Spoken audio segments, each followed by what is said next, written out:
What I'd like to do today is talk about one of my favorite subjects, and that is the neuroscience of sleep. Now, there is a sound. It worked. a sound that is desperately familiar to most of us, and of course it's the sound of the alarm clock. And what that truly ghastly, awful sound does is stop the single most important behavioral experience that we have, and that's sleep.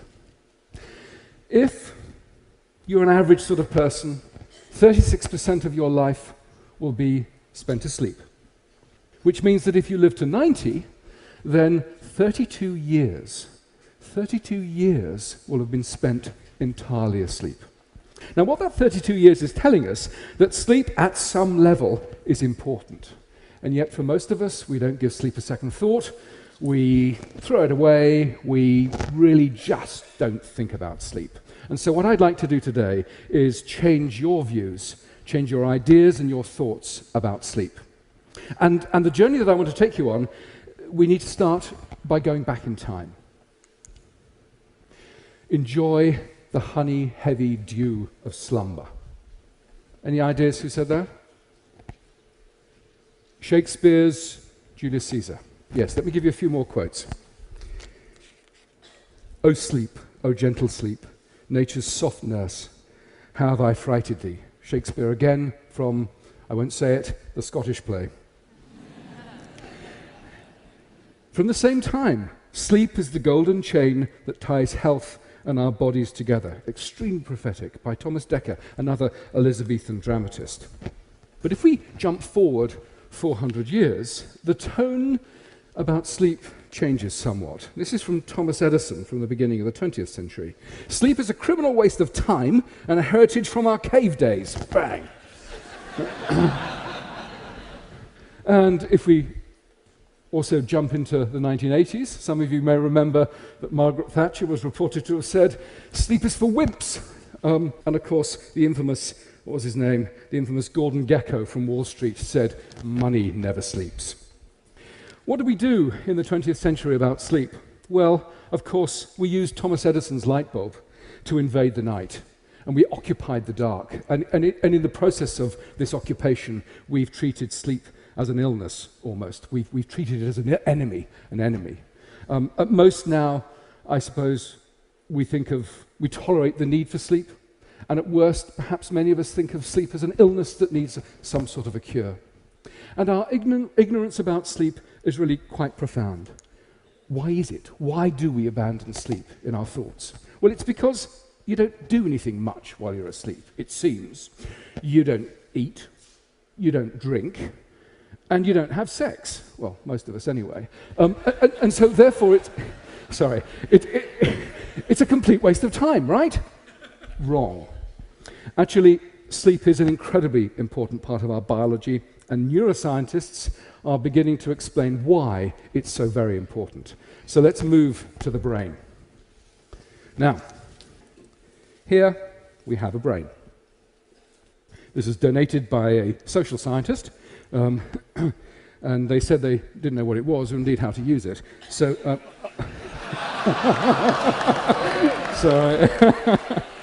so I borrowed it. I don't think they noticed. Okay. The point I'm trying to make is that when you're asleep, this thing doesn't shut down. In fact, some areas of the brain are actually more active during the sleep state than during the wake state. The other thing that's really important about sleep is that it doesn't arise from a single structure within the brain, but is to some extent a network property. And if we flip the brain on its back, I love this little bit of spinal cord here, this bit here is the hypothalamus. And right under there is a whole raft of interesting structures, not least the biological clock. The biological clock tells us when it's good to be up, when it's good to be asleep. And what that structure does is interact with a whole raft of other areas within the hypothalamus, the lateral hypothalamus, the ventrolateral preoptic nuclei. All of those combine, and they send projections down to the brainstem here. The brainstem then projects forward and bathes the cortex, this wonderfully wrinkly bit over here, with neurotransmitters that keep us awake and essentially provide us with our consciousness. So sleep arises from a whole raft of different interactions within the brain. And essentially, sleep is turned on and off as a result of a range of interactions in here. Okay, so where have we got to? We've said that sleep is complicated, and it takes 32 years of our life. But what I haven't explained is what sleep is about. So why do we sleep? And it won't surprise any of you that, of course, as scientists, we don't have a consensus. There are dozens of different ideas about why we sleep. And I'm going to outline 3 of those. The first is sort of the restoration idea, and it's somewhat intuitive. Essentially, all the stuff we've burnt up during the day, we restore, we replace, we rebuild during the night. And indeed, as an explanation, it goes back to Aristotle. So that's what, 2,300 years ago. It's gone in and out of fashion. It's fashionable at the moment because what's been shown is that within the brain, a whole raft of genes have been shown to be turned on only during sleep. And those genes are associated with restoration and metabolic pathways. So there's good evidence for the whole restoration hypothesis. What about energy conservation? Again, perhaps intuitive.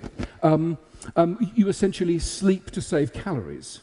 Now, when you do the sums, though, it doesn't really pan out. If you compare an individual who has slept at night or stayed awake and hasn't moved very much, the energy saving of sleeping is about 110 calories a night. Now, that's the equivalent of a hot dog bun. Now, I would say that a hot dog bun is kind of a meager return for such a complicated and demanding behavior as sleep. So I'm less convinced by the energy conservation idea. But the third idea I'm quite attracted to, which is brain processing and memory consolidation. What we know is that if after you've tried to learn a task and you sleep-deprive individuals, the ability to learn that task is smashed. It's really hugely attenuated. So sleep and memory consolidation is also very important. However, it's not just the laying down of memory and recalling it. What's turned out to be really exciting is that our ability to come up with novel solutions to complex problems is hugely enhanced by a night of sleep. In fact, it's been estimated to give us a 3-fold advantage. Sleeping at night enhances our creativity. And what seems to be going on is that in the brain, those neural connections that are important, those synaptic connections that are important, are linked and strengthened, while those that are less important tend to sort of fade away and be less important. Okay, so we've had 3 explanations for why we might sleep. And I think the important thing to realize is that the details will vary, and it's probably we sleep for multiple different reasons. But sleep is not an indulgence. It's not some sort of thing that we can take on board rather casually. I think sleep was once likened to an upgrade from economy to business class, the equivalent of. It's not even an upgrade from economy to first class. The critical thing to realize is that if you don't sleep, you don't fly. Essentially, you never get there. And what's extraordinary about much of our society these days is that we are desperately sleep deprived. So let's now look at sleep deprivation. Huge sectors of society are sleep deprived, and let's look at our sleepometer. So in the 1950s, good data suggests that most of us were getting around about 8 hours of sleep a night. Nowadays, we sleep 1.5 to 2 hours less every night. So we're in the sort of 6.5 hours every night league. For teenagers, it's worse, much worse. They need 9 hours for full brain performance, and many of them on a school night are only getting 5 hours of sleep. It's simply not enough. If we think about other sectors of society, the aged. If you are aged, then your ability to sleep in a single block is somewhat disrupted, and many sleep, again, less than 5 hours a night. Shift work is extraordinary.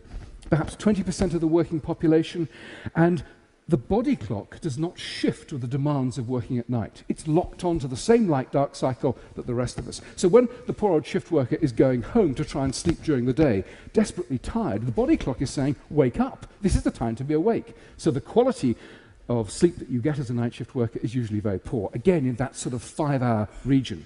And then, of course, tens of millions of people suffer from jet lag. So who here has jet lag? Well, my goodness gracious. Well, thank you very much indeed for not falling asleep, because that's what your brain is craving. One of the things that the brain does is indulge in microsleeps, this involuntary falling asleep, and you have essentially no control over it. Now, microsleeps can be sort of somewhat embarrassing, but they can also be deadly. It's been estimated that 31% of drivers will fall asleep at the wheel at least once in their life. And in the US, the statistics are pretty good. 100,000 accidents on the freeway have been associated with tiredness, loss of vigilance, and falling asleep. 100,000 a year is extraordinary. At another level of terror, we dip into the tragic accidents at Chernobyl and indeed the Space Shuttle Challenger, which was so tragically lost. And in the investigations that followed those disasters, poor judgment as a result of extended shift work and loss of vigilance and tiredness was attributed to be a big chunk of those disasters.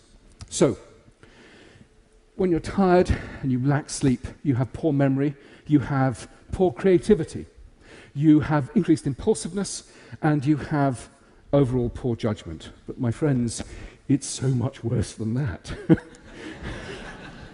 If you are a tired brain, the brain is craving things to make it up. So drugs, stimulants, caffeine represents the stimulant of choice across much of the Western world. Much of the day is fueled by caffeine, and if you're a really naughty, tired brain, nicotine. And of course, you're fueling the waking state with these stimulants, and then of course it gets to 11 o'clock at night, and the brain says to itself, well actually I need to be asleep fairly shortly. What do we do about that when I'm feeling completely wired? Well, of course you then resort to alcohol. Now alcohol, short term, once or twice to use to mildly sedate you, can be very useful. It can actually ease the sleep transition. But what you must be so aware of is that alcohol doesn't provide sleep, a biological mimic for sleep. It sedates you. So it actually harms some of those neural processing that's going on during memory consolidation and memory recall. So it's a short-term acute measure, but for goodness sake, don't become addicted to alcohol as a way of getting to sleep every night. Another connection between loss of sleep is weight gain. If you sleep around about 5 hours of less every night, then you have a 50% likelihood of being obese. What's the connection here? Well, sleep loss seems to give rise to the release of the hormone ghrelin, the hunger hormone. Ghrelin is released, it gets to the brain says, I need carbohydrates. And what it does is seek out carbohydrates, and particularly sugars. So there's our link between tiredness and the metabolic predisposition for weight gain.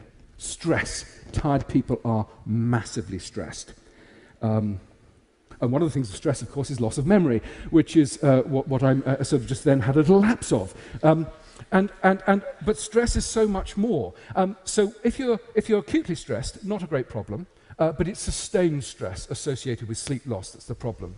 So sustained stress leads to suppressed immunity. And so tired people tend to have higher rates of overall infection, and there's some very good studies showing that shift workers, for example, have higher rates of cancer. Increased levels of stress throw glucose into the circulation. Glucose becomes a dominant part of the vasculature, and essentially you become glucose intolerant, therefore diabetes too. Stress increases cardiovascular disease as a result of raising blood pressure. So there's a whole raft of things associated with sleep loss that are more than just a mildly impaired brain, which is where I think most people think that sleep loss resides. So at this point in the talk, this is a nice time to think, well, do you think on the whole I'm getting enough sleep? So quick show of hands. Who feels that they're getting enough sleep here? Oh, well, that's pretty impressive. Good, we'll talk more about that later, about what your tips.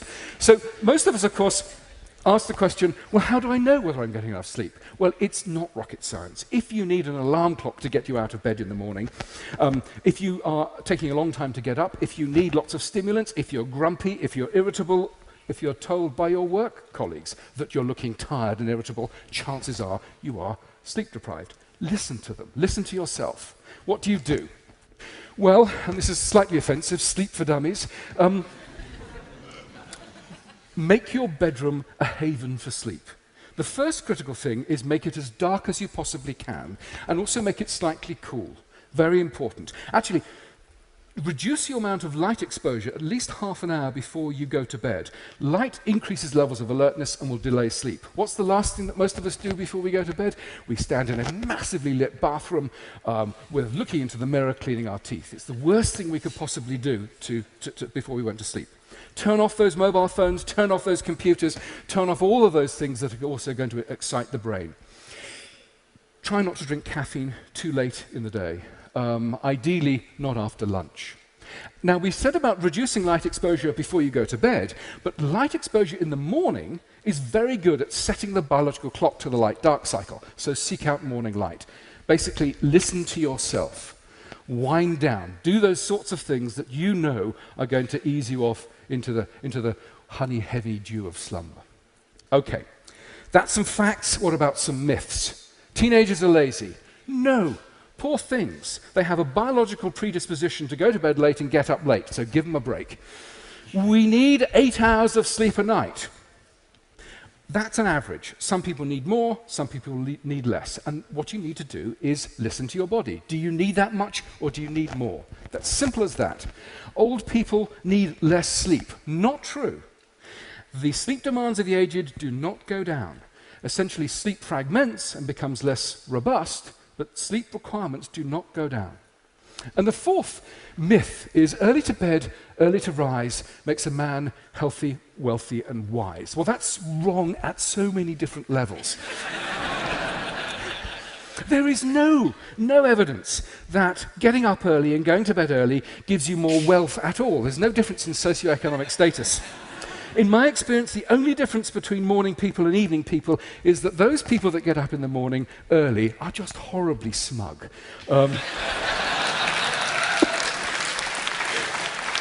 Okay, so for the last few minutes, what I want to do is change gears and talk about some really new and breaking areas of neuroscience, which is the association between mental health, mental illness, and sleep disruption. We've known for 130 years that in severe mental illness, there is always sleep disruption. But it's been largely ignored. In the 1970s, when people started to think about this again, they said, yes, well, of course you have sleep disruption in schizophrenia because they're on antipsychotics. It's the antipsychotics causing the sleep problems, ignoring the fact that for 100 years previously, sleep disruption had been reported before antipsychotics. So what's going on? Lots of groups, several groups, are studying conditions like depression, schizophrenia, and bipolar, and what's going on in terms of sleep disruption. We have a big study, which we published last year, on schizophrenia, and the data were quite extraordinary. In those individuals with schizophrenia, much of the time they were awake during the night phase, and then they were asleep during the day. Other groups showed no 24-hour patterns whatsoever. Their sleep was absolutely smashed, and some had no ability to regulate their sleep by the light-dark cycle. They were getting up later and later and later and later each night. It was smashed. So what's going on? And the really exciting news is that mental illness and sleep are not simply associated, but they are physically linked within the brain. The neural networks that predispose you to normal sleep give you normal sleep, and those that give you normal mental health are overlapping. And what's the evidence for that?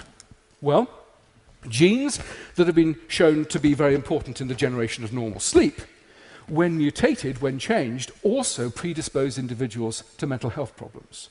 And last year, we published a study which showed that a gene that's been linked to schizophrenia, which when mutated also smashes the sleep. So we have evidence of a genuine mechanistic overlap between these two important systems.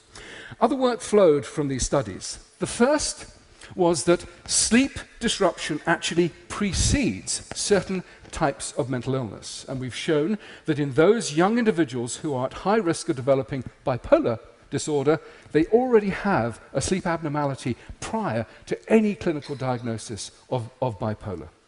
The other bit of data was that sleep disruption may actually exacerbate, make worse the mental illness state. My colleague Dan Freeman has used a range of agents which have stabilized sleep and reduced levels of paranoia in those individuals by 50%. So, what have we got? We've got in these connections some really exciting things. in terms of the neuroscience, by understanding the neuroscience of these two systems, we're really beginning to understand how both sleep and mental illness are generated and regulated within the brain. The second area is that if we can use sleep and sleep disruption as an early warning signal, then we have the chance of going in. If we know that these individuals are vulnerable, early intervention then becomes possible. And the third, which I think is the most exciting, is that we can think of the sleep centers within the brain as a new therapeutic target. Stabilize sleep in those individuals who are vulnerable. We can certainly make them healthier, but also alleviate some of the appalling symptoms of mental illness. So let me just finish. What I started by saying is, take sleep seriously. Our attitudes towards sleep are so very different from a pre-industrial age, when we were almost wrapped in a duvet. We used to understand intuitively the importance of sleep. And this isn't some sort of crystal-waving nonsense. This is a pragmatic response to good health. If you have good sleep, it increases your concentration, attention, decision-making, creativity, social skills, health. If you get sleep, it reduces your mood changes, your stress, your levels of anger, your impulsivity, and your tendency to drink and take drugs. And we finished by saying that an understanding of the neuroscience of sleep is really informing the way we think about some of the causes of mental illness, and indeed is providing us new ways to treat these incredibly debilitating conditions. Jim Butcher, the fantasy writer, said, "Sleep is God, go worship." And I can only recommend that you do the same. Thank you for your attention.